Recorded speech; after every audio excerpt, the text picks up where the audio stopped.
Hi, welcome everybody. It's day 2 of 9 candles, and my guest today is Dr. Gail. And as you know, I intro her and she sits here and smiles lovely while we light candles. And I'm going to start with going to the candles. And as I told you yesterday, they are now on a pizza stone because last time one of the candles exploded and started my desk on fire. I think it's beautiful. It's pretty. It's very rustic. And we don't eat much pizza, so it's safe. Okay. So usually I have a stone in the center that I describe, but today I decided to do something different. I tried to pick stones that represent to me sunrise, and it also helped with what we're trying to do with this particular meditation, because what I want you to have in the back of your mind when we go into the meditation is, what am I grateful for and what can I let go of? And these stones kind of represent this in the colors of the sunrise. So in the center is actually the sunstone, and it fills your heart with positive energy and good luck. And it was actually found in Norway when it was first found. And their summer solstice, the sun's up all day long, 24 hours. Then we have the orange calcite, and I have found some just brilliant orange calcite recently, and that's to balance, release fear and anxiety. Then we have the red tiger's eye, and it's kind of glary, sorry, but my lighting is not the best for showing stones. But there's a lot of red in that tiger's eye that you don't normally find in tiger's eye. And red tiger's eye is for passion and energy stimulation. Then the next stone is teeny tiny little piece of amber. Amber is metamorphized a tree sap from millions and millions and millions of years ago. And it represents our ancestors because it's a living thing that became a stone and became part of our lives. Then I've got red aventurine, and red aventurine stimulates all the actions you choose to take. So when we're talking about things you want to bring into your life and things you want to let go of, we've got red aventurine here supporting that. Then we have red jasper. And red jasper is balance and endurance stone.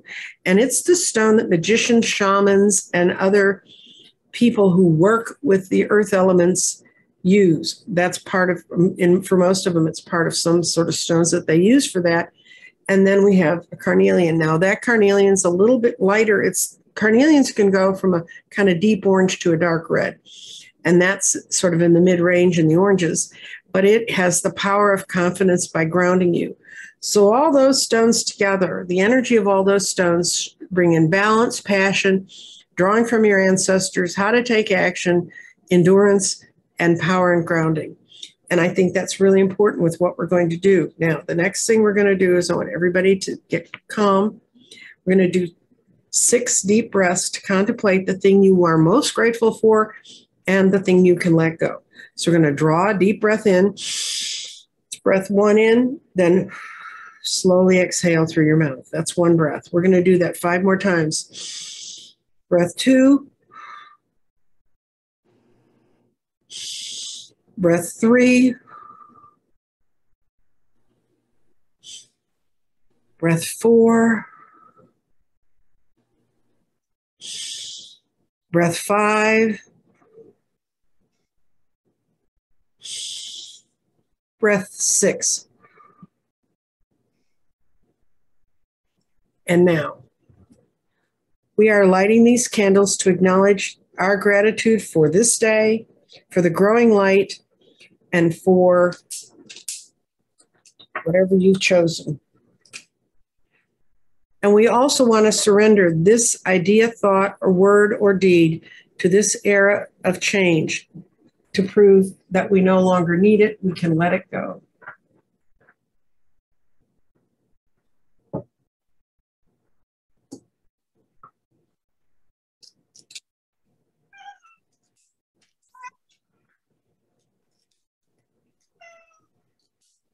Come on. Okay, it won't light.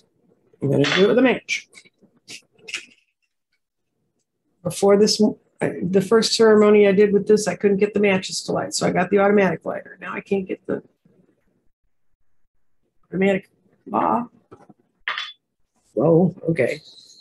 Wish I could help you, Nancy Jean. You don't have to be graceful to do this ceremony. Let me put it to you that way.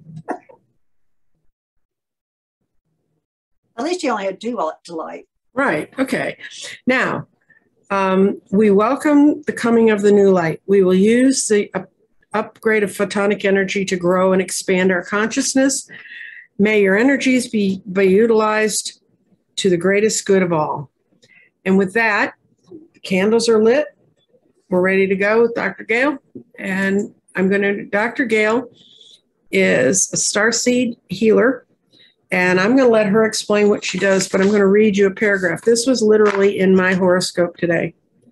It said, letting your thoughts roam outside the confines of your usual mental framework allows you to recognize qualities and innovative ideas.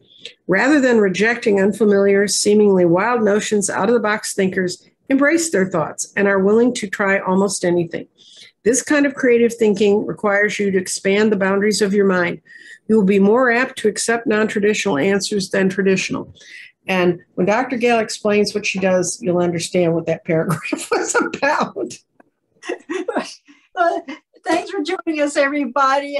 Yeah, I'm a starseed healer, and I used to work with the ETs. And Nancy Jean, she's so earthbound, she struggles with the ETs, and I'm all up in the clouds and up the outer space.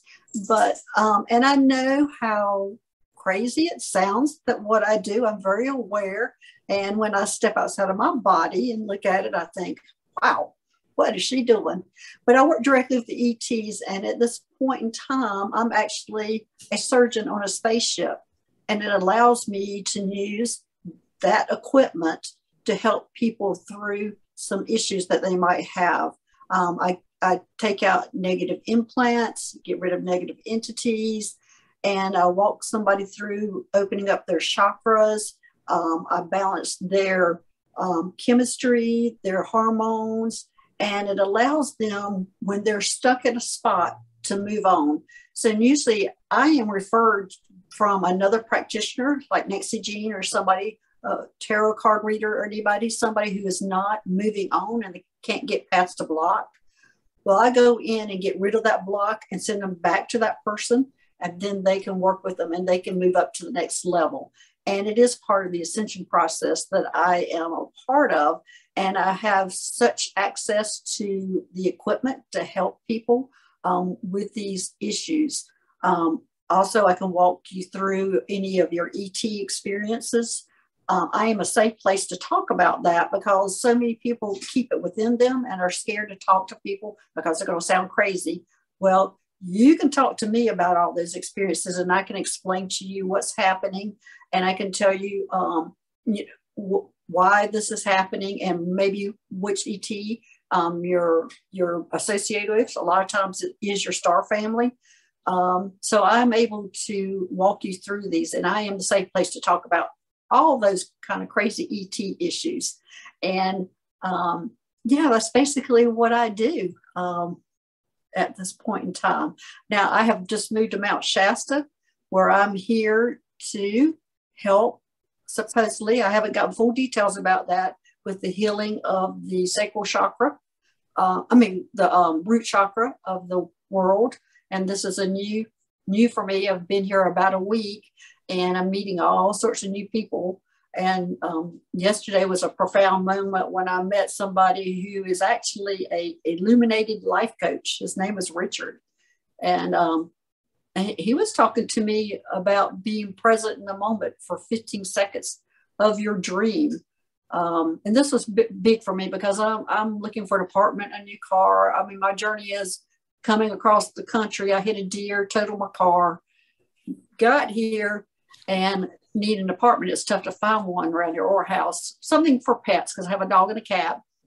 And he saw the wrinkles in my forehead when I was talking about looking for a place to live. And he was like, stop that thinking, spend 15 seconds of what you want, what you're going to have, pick it out, know what it is, and spend the 15 seconds knowing you can have it, having your dream, and then go into your human, logical thinking. Because I am a numbers person, and basically the theme of it was live in the success of that thought for 15 seconds. Live in the success of that thought for 15 seconds.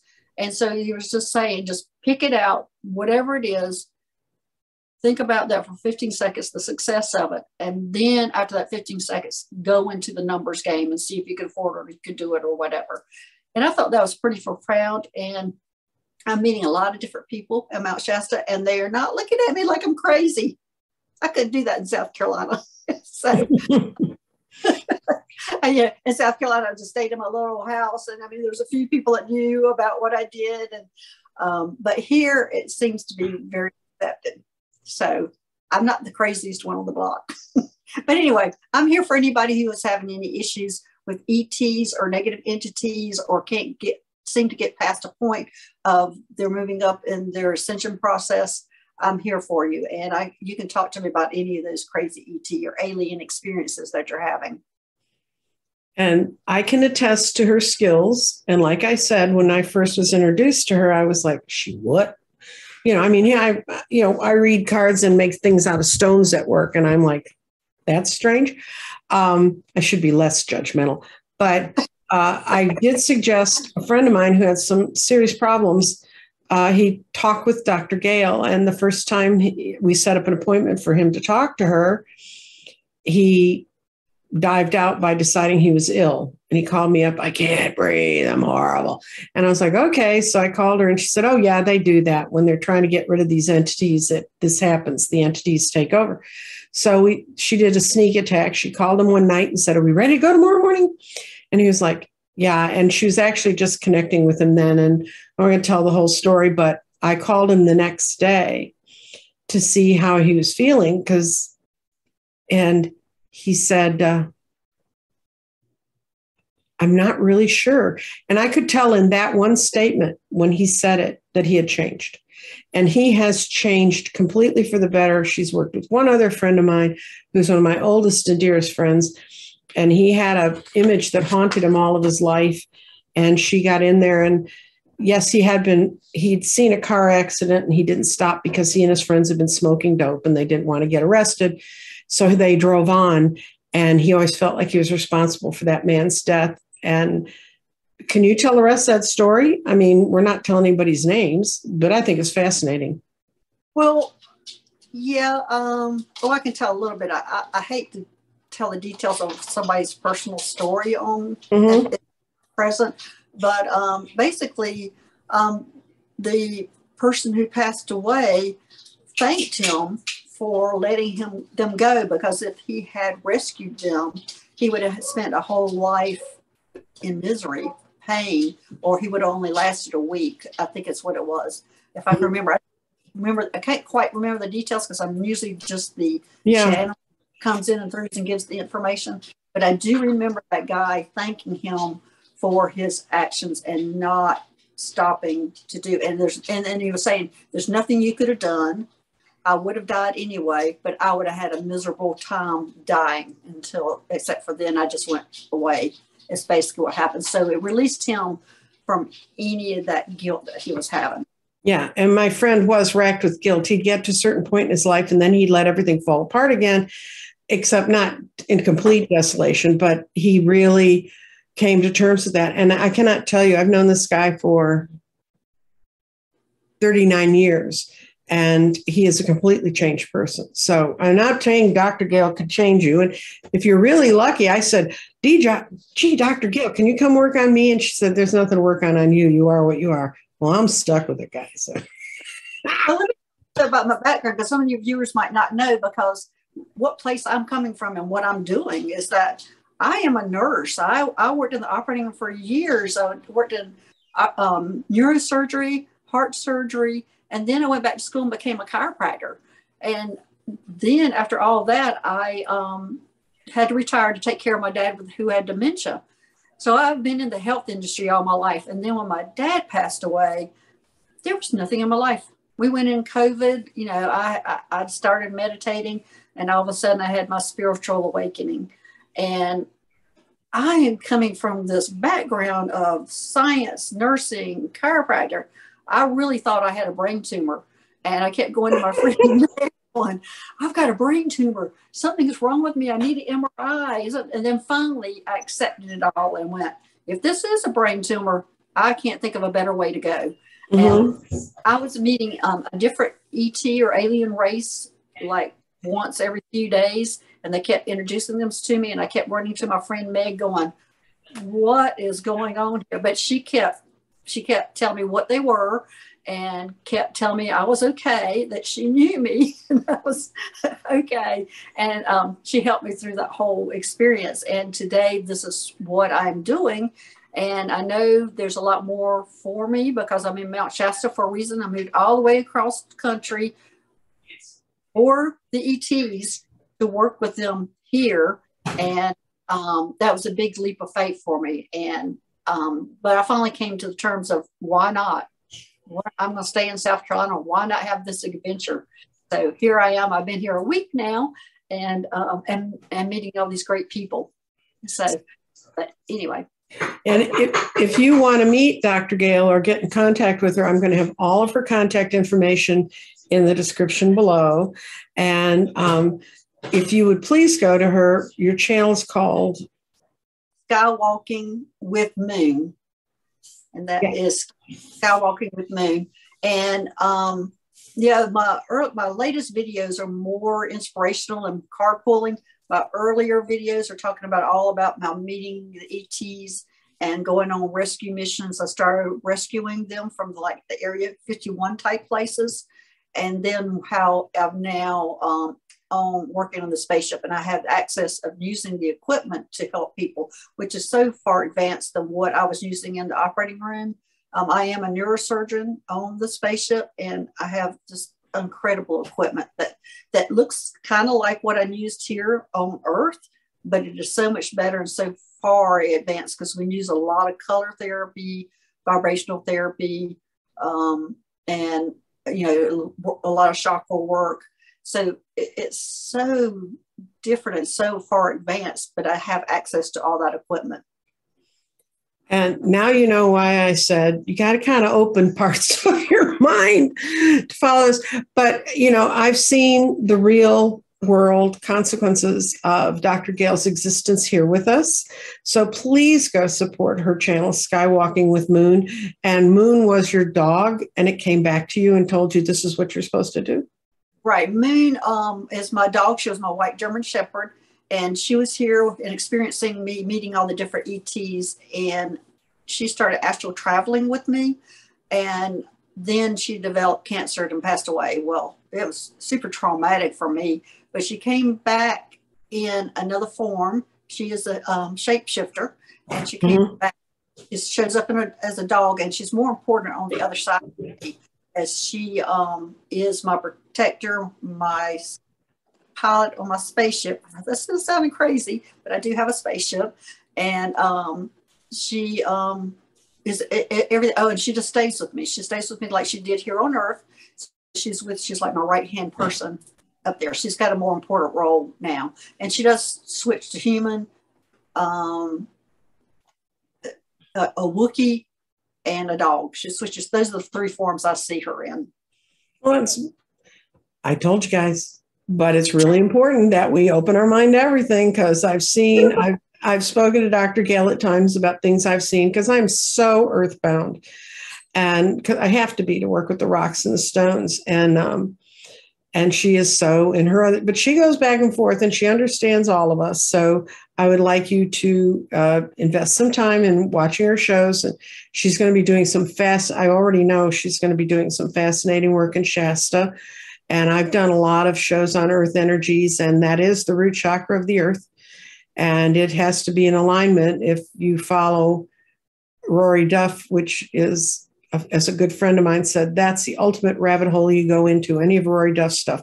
But Rory Duff said we're going to be going into another 200-year cycle of enlightenment in 2024, and that we need to be ready for it. And that's what Dr. Gail is up there working on. She's one of the guardians up there for this.